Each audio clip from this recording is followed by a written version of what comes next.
Welcome to Your Money Counts, a podcast brought to you by Marquette Savings Bank. Today, we're going to continue our fraud series with a discussion about an experience we've all had with a certain Nigerian prince, a phishing scam. Before we dive in today's topic, we're going to get to know your banker. If you could introduce yourself and tell us what emoji you use most while texting. My name is Lisa Lopez. I'm Senior Vice President of Deposit Operations at Marquette Savings Bank. And I guess the emoji I use the most is the cool little guy with the shades on and probably a sunshine. Very chill.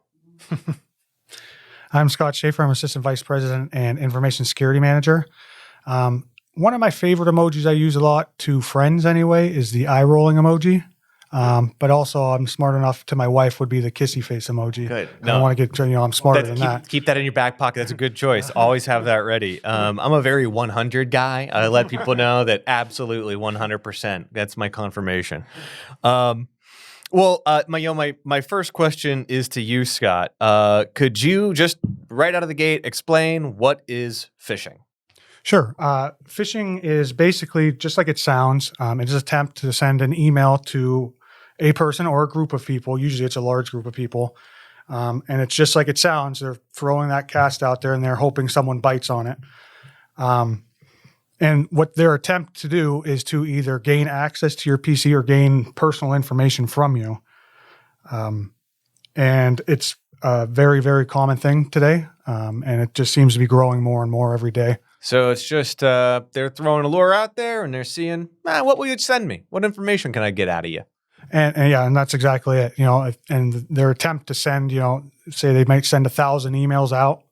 If they get 3 people, that's a successful day for them. As some people might think how obvious some of them are, there are people that do fall for them that don't have the knowledge or don't have the capabilities to really understand what is happening. So when this person's sitting there and they're sending 1,000 emails out a day, they're hoping to get 3.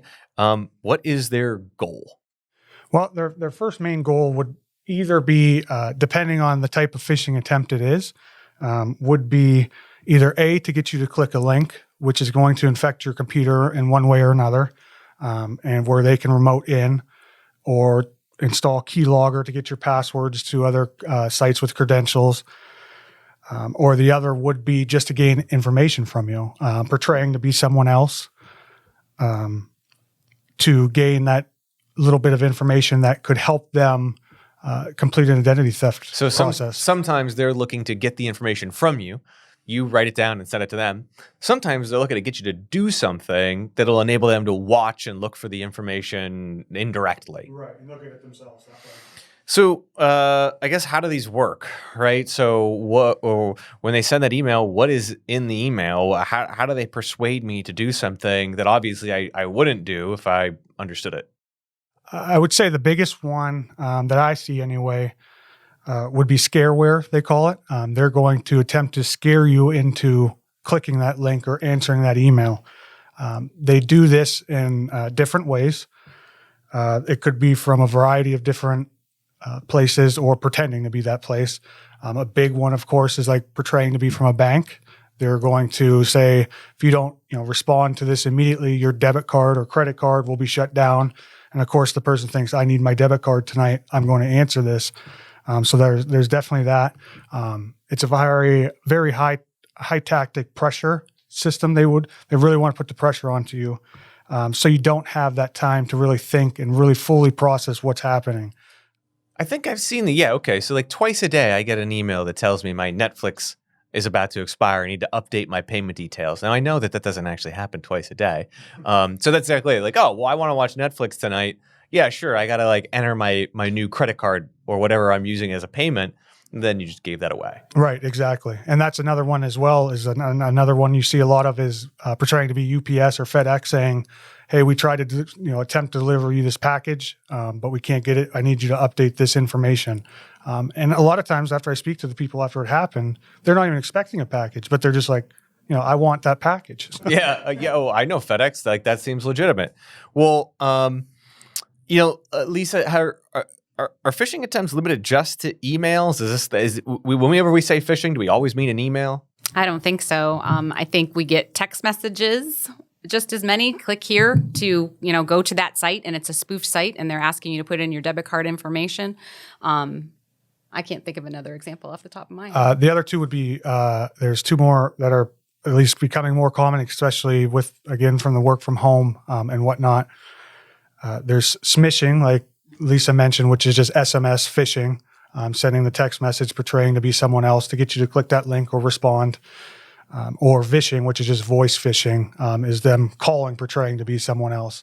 So however it comes to you, if somebody is just trying to get you to fork over something or enter something, unless you've like really been able to verify that this is a legitimate request, just don't do it. Right. Okay, so we've learned, kind of what different types of phishing are, right? It comes from all these different sources. They're pretending to be somebody legitimate. They're asking for information or asking you to click a particular thing. How do people protect themselves? So this stuff's coming in all the time. Like legitimate things do come to my email account saying, hey, it's time to update your card. I'm like, sometimes my card does expire and I do have to update that. So I can't just ignore every single one of these. How do I start to tell the difference between what's legitimate and what's not? You just really have to take your time, I would say, reviewing, especially as a phishing side of things, as far as emails. You really want to review the sender, make sure, a lot of times it might say this is Marquette Savings Bank, but you look at the email address and it's, a different email address, or it could be an email address that's spelled wrong to try to catch you not looking quick enough. You just really want to take your time and review things. The biggest thing I try to tell people is, does this make sense? You should really pause and really think about it for a second. Was I expecting this email from Lisa, or did she out of the blue tell me, hey, I need you to wire this money out today, immediately?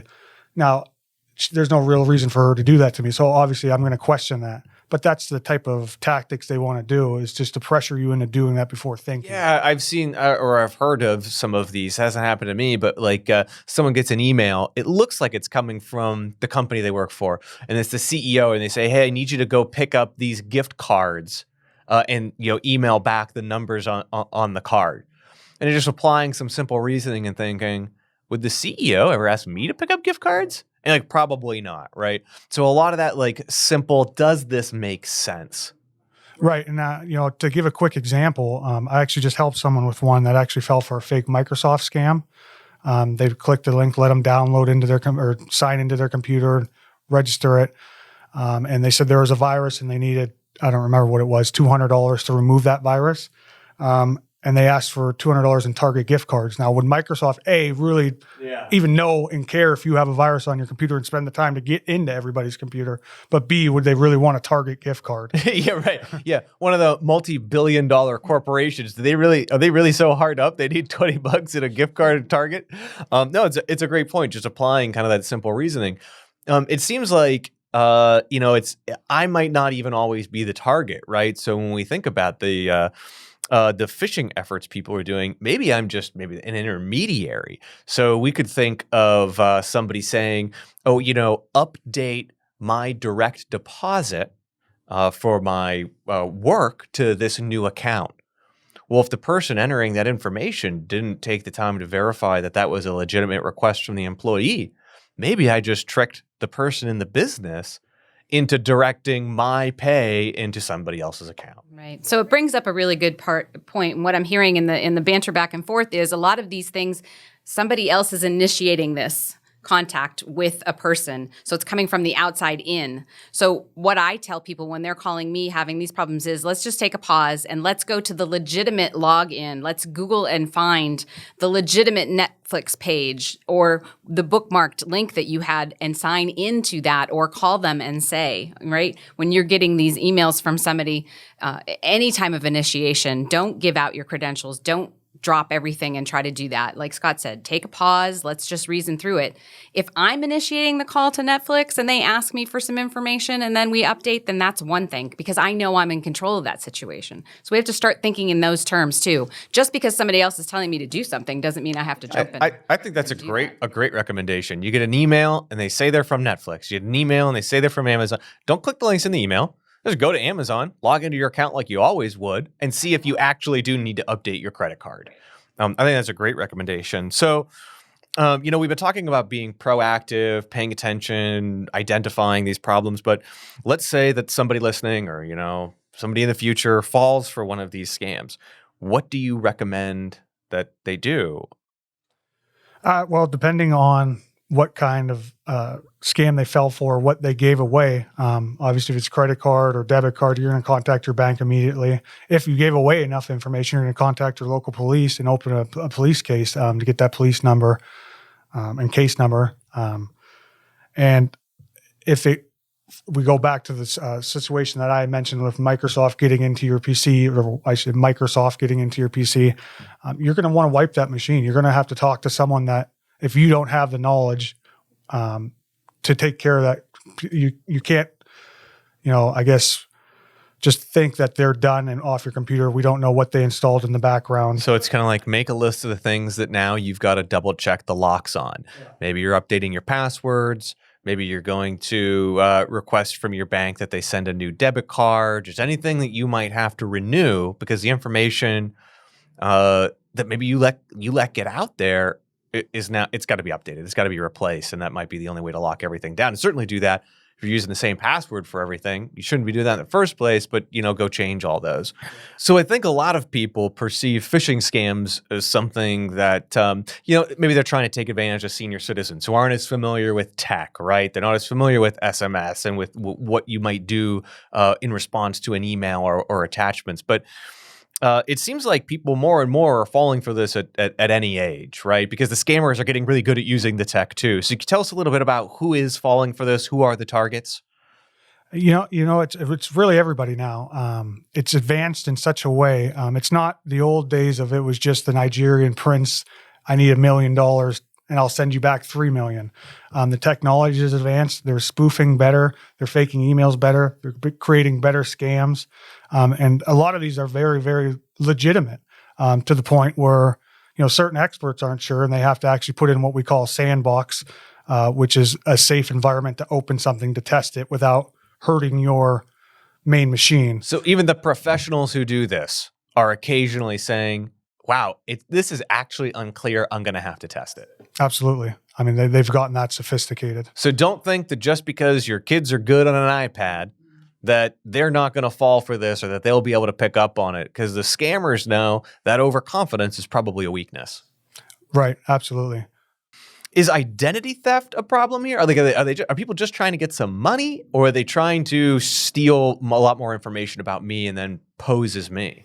I would say it varies from scam to scam. Some might be going full identity theft. Some might already have some information about you. They're looking for that last piece. Some are just looking for a quick payday. They want a quick transfer of money over, or you to send that Target gift card over. So it really varies from side to side.